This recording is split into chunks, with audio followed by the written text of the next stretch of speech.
زیادہ سے زیادہ انویسٹمنٹ آ سکے اور انڈسٹری گرو کر سکے. ان 3-4 سیکٹرز میں آئی ٹی جو ہے وہ بالکل ٹاپ پہ پایا جاتا ہے. وزیر اعظم پاکستان نے آتے ہی ان کے پہلے چند اقدامات میں نیشنل ڈیجیٹائزیشن کا جو ایک قدم ہے انہوں نے اس پہ سب سے زیادہ زور دیا. پہلے ہی چند ہفتوں میں اس کے اوپر ایک انٹرم کمیٹی قائم ہوئی اور ایک ڈرافٹ بل تیار کر لیا گیا جس کو ہم نے اب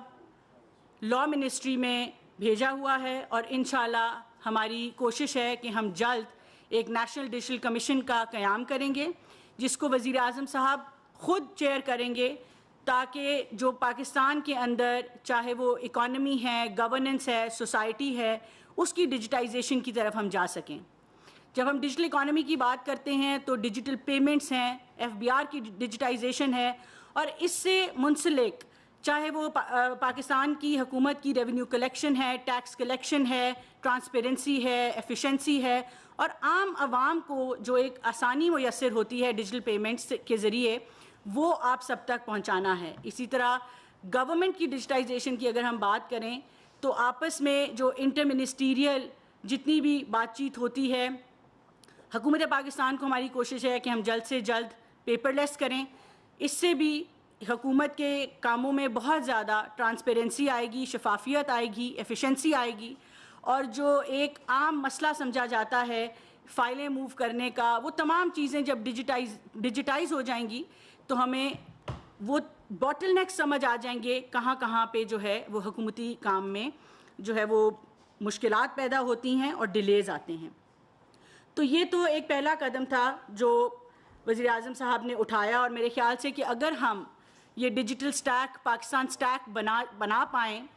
اگلے کچھ چند سالوں میں, ڈیٹا ایکسچینج لیئرز قائم کر پائیں, اوپن سورس پروٹوکول سٹینڈرڈائز کر پائیں تو اس سے ہماری جو جی ڈی پی ہے وہ کچھ نہیں تو ڈبل ضرور ہو سکتی ہے. تو انشاءاللہ امید ہے کہ اگلے کچھ سالوں میں 1-2-3 سالوں میں ساتھ ساتھ کام ہوتا چلا جائے گا اور ہم اس اپنے ہدف کو پورا کر پائیں گے. پھر آ گیا جون میں بجٹ آتے ہی, اور بجٹ آپ کو پتہ ہے کہ کن مشکلات کا سامنا کرتے ہوئے آیا. ایک طرف بجلی کے مسائل تھے, دوسری طرف IMF کی شرائط تھیں اور مگر ان تمام مشکلات کے باوجود آئی ٹی سیکٹر میں جتنے ہم نے منسٹری نے ڈیمانڈ دی, فائنانس منسٹری نے, وزیر اعظم صاحب نے اس پوری ڈیمانڈ کو جو ہے وہ منوان پورا کیا اور ہمیں 60 ارب سے زائد کا بجٹ دیا. اور یہ اتنی خطیر رقم جو ہے میں آپ کو کہنا چاہوں گی کہ اتنے مشکل حالات میں صرف اور صرف وزیر اعظم کا پیشن اور ان کا ویژن اور ان کی جو پرائیورٹی ہے وہ اس کو جو ہے دکھاتا ہے کہ کس طرح اتنا زیادہ بجٹ جو ہے وہ صرف آئی ٹی سیکٹر کی انیبلمنٹ کے لیے, ایکو سسٹم کی ہیلتھ کے لیے, بچوں کی ٹریننگ کے لیے رکھا گیا. اس میں 4 ارب روپے سے زائد صرف بچے اور بچیوں کی ٹریننگ اور ان کی روزگار کو انشور کرنے کے لیے حکومت پاکستان نے اس سال رکھا ہے. اس کے علاوہ 3 لاکھ کے قریب ہواوے سے ٹریننگز وزیر اعظم پاکستان کی ذاتی کاوشوں سے چائنا سے فریم ورک ایگریمنٹ ہوا اور 3 لاکھ سے زائد ٹریننگز ہواوے پاکستان دے گا. گوگل ہو, مائکروسافٹ ہو, میٹا ہو, ان سب سے بات چیت میں ہیں. اس کے ذریعے مختلف سرٹیفیکیشنز دلوائیں گے, اپنے بچوں کو ہنر دیں گے اور ان کی روزگار کو انشاءاللہ انشور کریں گے اور اس کی یقین دہانی کرائیں گے. اسی طرح پہلی دفعہ پاکستان نے میٹا کے AI کمپٹیشن میں حصہ لیا. یہ وہ چھوٹی چھوٹی باتیں ہیں جو پاکستان کی انڈسٹری کی اسٹرینتھ, ریزیلینس اور اس کی جو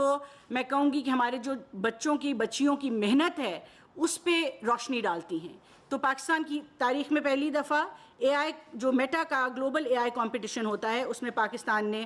حصہ لیا. ڈیجی اسکلز کی اگر میں بات کروں جو منسٹری خود چلاتی ہے تو آج اس میں 5.5 ملین یعنی کہ 45 لاکھ کے قریب انرولمنٹس ہیں جس میں بچے مختلف ہنر سیکھ رہے ہیں, کورسز لے رہے ہیں, کچھ ہائی ٹیک لے رہے ہیں, کچھ لو ٹیک لے رہے ہیں, چاہے وہ گرافک ڈیزائننگ ہو, ویب 3 ہو. اور جو ڈیجی اسکلز کا تیسرا مرحلہ ہے اس میں ہم نے پرومپٹ انجینئرنگ کو مینڈیٹری کر دیا ہے. پرامپٹ انجینئرنگ آج وہ ہنر ہے جو کہ آرٹیفیشل انٹیلیجنس کی دنیا میں بالکل ایک بیسک فاؤنڈیشنل سکل ہے جو ہمارے خیال سے ہمارے ہر بچے کے پاس ہونا بہت ضروری ہے اگر ہم آرٹیفیشل انٹیلیجنس میں آگے بڑھنا چاہتے ہیں اور دنیا کے ساتھ ساتھ قدم ملا کر چلنا چاہتے ہیں. اسی طرح منسٹری آف آئی ٹی نے کوڈی سکلز کا ایک پروگرام شروع کیا ہے جس میں 5 میجر لینگویجز میں 10,000 سے زائد بچوں کو کوڈنگ سکلز دیے جائیں گے, اور وہ کوڈنگ سکلز جو کہ بے شک آرٹیفیشل انٹیلیجنس آ جائے گی, اینڈ اس بات کا ہمیں ادراک ہے کہ آرٹیفیشل انٹیلیجنس بہت سی جابس کو ریپلیس بھی کرے گی, مگر یہ وہ بیسک کوڈنگ سکلز ہیں جو کہ آج کی دنیا میں کم از کم اس کی اور آنے والے کافی سالوں تک اس کی ضرورت رہے گی. تو ہماری کوشش یہ ہے کہ ہم اپنے بچوں کو, اور انشاءاللہ جلد ہم اس کو پرائمری اسکول سے شروع کریں گے تاکہ چھوٹے بچے ان سکلز کو حاصل کر سکیں, اور جیسے جیسے وہ بڑے ہوتے جائیں اور اپنی پریکٹیکل لائف میں آئیں تو وہ پہلے سے فیوچر ریڈی ہوں, پریپیئرڈ ہوں, اور جو آنے والی جابز ہیں اور یہ جو پیراڈائم شفٹ ہے آئی ٹی کی طرف, ایک ریولوشن ہے, اس کے لیے وہ پوری طرح سے تیار ہو کے باہر آئیں. اسی طرح آئی ٹی انڈسٹری کا ایک بہت بڑا مسئلہ ہے انفراسٹرکچر فیسلٹیز, کہ وہ یہ جو چھوٹے ایس ایم ایز ہوتے ہیں آئی ٹی کے, ان کے دفاتر ان کو بہت مہنگے پڑتے ہیں. کیپٹل کاسٹ جو ہے وہ بہت بڑا ایک ان کا میں کہوں گی کہ مشکل ہوتی ہے, جس کی وجہ سے یہ دفتر نہیں کھول پاتے, یہ کھل کے اس طرح سے اپنی پوٹینشلز کو انلاک نہیں کر پاتے. تو حکومت پاکستان نے اس مد میں دوبارہ میں ریٹریٹ کروں گی کہ اچھی خاصی رقم رکھی, 2 آئی ٹی پارکس انشاءاللہ, ایک اسلام آباد میں اور ایک کراچی میں. اسلام آباد والا ہماری کوشش ہے کہ پہلے کوارٹر اگلے سال میں یا کیلنڈر ایئر میں یعنی کہ مارچ تک انشاءاللہ مکمل ہو جائے گا,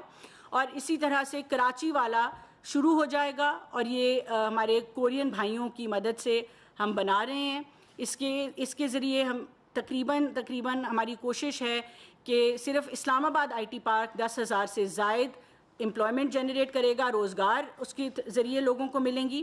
اور ملینز آف ڈالرز وہ جو کمپنیز جن کو ہم یہاں پہ سہولت فراہم کریں گے وہ لاکھوں ڈالرز جو ہے وہ کما کے پاکستان میں اس کا حصہ ڈالیں گی. اسی طرح اسپیشل ٹیکنالوجی پارکس کی بات کی جائے تو 43 کے قریب اسپیشل ٹیکنالوجی پارکس جو ہیں وہ اس وقت قائم ہیں. اس سال انشاءاللہ ہماری کوشش ہے کہ ہم 20 سے زائد اور اسپیشل ٹیکنالوجی پارکس کو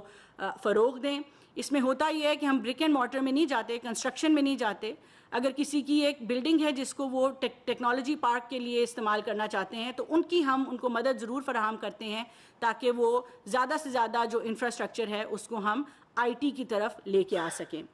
250 ای روزگار سینٹرز کا پورے پاکستان میں اعلان کیا گیا, اور حکومت پاکستان صوبوں کے ساتھ مل کے اور پرائیویٹ سیکٹر کے ساتھ مل کے یہ 250 ای روزگار سینٹرز جو ہے پورے ملک میں کھولیں گے. اس کا بھی مقصد یہی ہے کہ ہمارے 2nd ٹیئر 3rd ٹیئر جو شہر ہیں جہاں پہ ہمارے نوجوان بے حد محنت کش اور بے حد ہنرمند نوجوان بچے اور بچیاں رہتے ہیں, جن کو وہ بیسک جو سہولیات ہیں وہ میسر نہیں ہو پاتی, ان تک یہ ای روزگار